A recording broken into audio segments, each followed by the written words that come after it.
এর আগে কাউকে ভালোবেসেছো?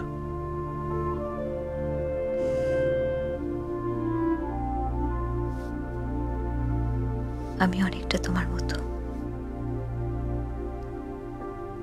আমার ভাগ্যে ছিল পড়াশোনা,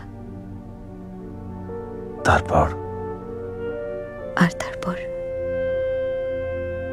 তারপর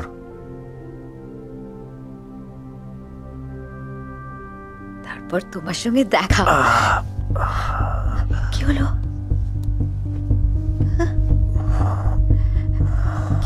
কি হলো? এটা কি করে হলো? আমার দিকে তাকাও মাহেদ, বলো কিছু। না, কিছু না। আমরা তো সবকিছু শেয়ার করার প্রমিস করেছি।